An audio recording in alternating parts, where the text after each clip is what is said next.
You are Locked On Texas Tech, your daily podcast on the Texas Tech Red Raiders. Part of the Locked On Podcast Network, your team every day. To Red Raider head coach Joey McGuire, talking about in general what he thought from that group up front on Saturday. You know, the first sack that we gave up was a simple TE, a tackle in twist, and we hung on the tackle too long. We should have been able to pick that up, that ended up being a big play for them. We didn't get a lot of push. There was some stuff that they did well. There was a lot of times that we had really good pass pro, that Will had a clean pocket. I think they will take a lot of pride in running the football more effective this next week. So we got a little bit of a look, I guess, at what the shuffle could look like if an injury was to impact that group, at least with Carter. But I'm kind of curious maybe how you're feeling about this week playing out. And here's why it's playing out that way. I can't say for certain that Cash Cleveland is the best interior option that you've got. But he's been good. I can tell you that. He's been good and good enough that where they like, hey, man, let's go. Because the debate is between him or Hunter Zambrano. However, if we've tried to lay it out there, they're trying to, if they can, preserve Hunter Zambrano and spill that into next year. And I don't think they would, if they felt like, okay, this is specifically the reason that we're just screwed otherwise or whatever. I think they would push that button and say, hey, man, go play. We try to do it. It's not going to work, but we're trying to go win a championship and that whole deal. But I think that's kind of the plan. And I think because I often wondered if Cash Cleveland would come in and play center and you move Sheridan Wilson over to guard, but they just put Cleveland over in at guard. I will say, too, that if there was ever a problem with one of your tackles, okay, hopefully that is not going to be the case. Will Jados would move out to whichever side, and then Cleveland would move and play his vacated guard spot. So that's kind of like your six-man rotation right now. And it's just crazy because we're talking about a guy that just got here in the spring from Colorado, and you're not talking about Vinny Scurry. You're not talking about Hunter Zambrano. Now, we've laid out the reasons why there, but you've still got a variety of younger players that you're trying to develop, and Daniel Sill and Holton Hendricks is just now back, I think, into the equation where he's just been recovered and is healthy and now available. But it's just, So again, it can, because Cowan, we had spent the last couple of weeks really praising this group and feeling like, okay, it's starting to get better and everybody. And then you come off that Kansas game when they just ran it down their throat and all the things. And this feels like a step back. It just does. I mean, it feels like a regression, but this is the way football seasons go. It's not just always like a steady improvement and a steady climb up and all those things. And this was, again, Arizona State, I think, also is pretty good up front they don't really allow teams to run the ball. They've got a body of work over the last, year plus that would suggest that this is not what happens.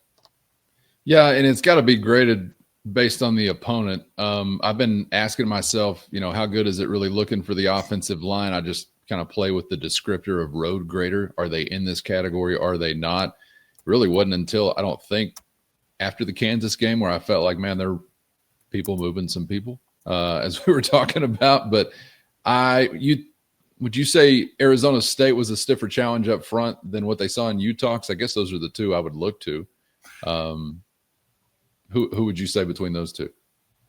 Well, it's a different scheme. I think that applies, but I think that talent-wise, the Utah group was probably better on paper. There was nobody like the Daly kid on Arizona State's team that Utah had, like that's one of the top sack getters and just pass rushers and just plays like a madman.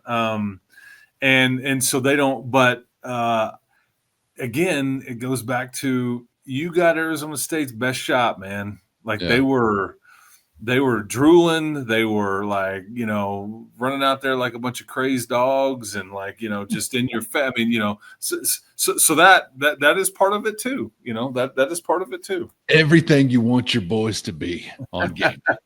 Crazed animals, drooling and whatnot. You know the scene.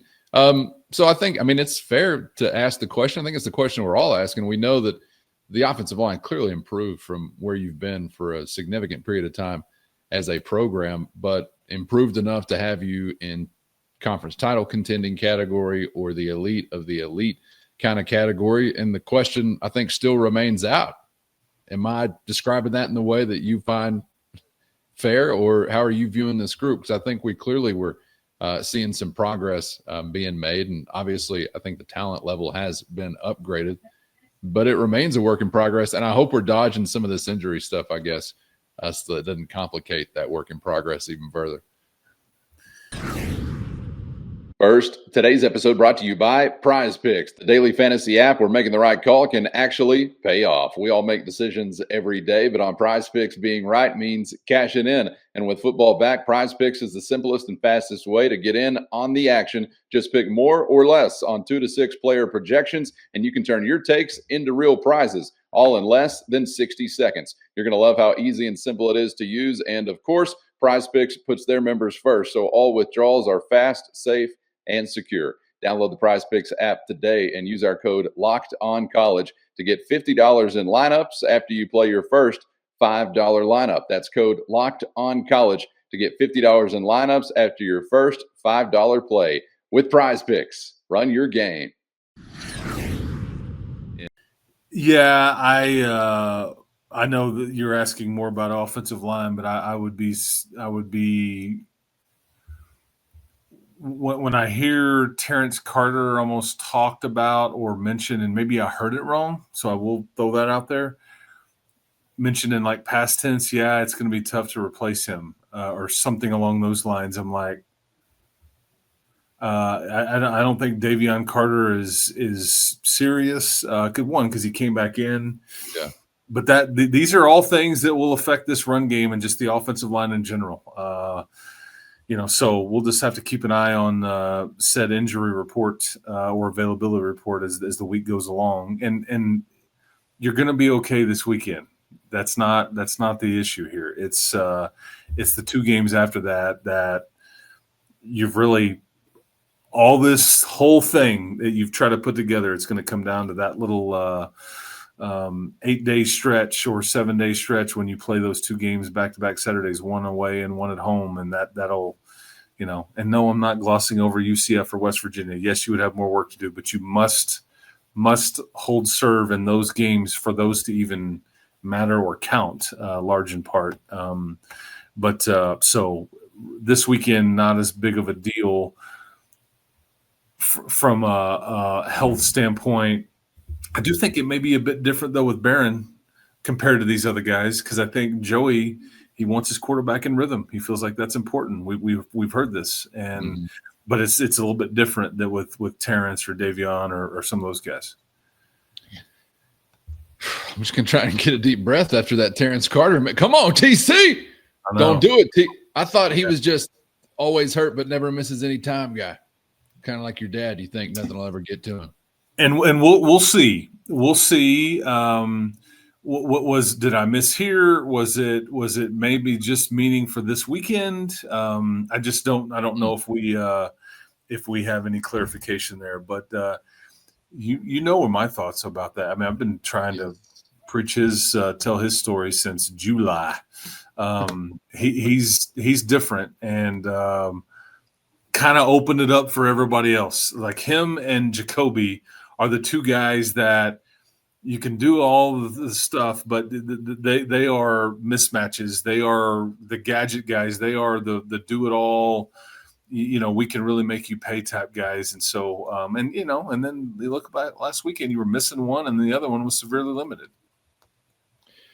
Man, I just, type of X factor you can't replace, and the type of X factor that everybody would love to have, whether it's Jacoby or Terrence Carter. But Terrence Carter has lived up, no doubt, to the billing that we were discussing leading into the year, and hoping for some good things moving forward with him. Perfect segue to wrap it up, Chris, because we can stick with the theme of different if we're talking JT Toppin.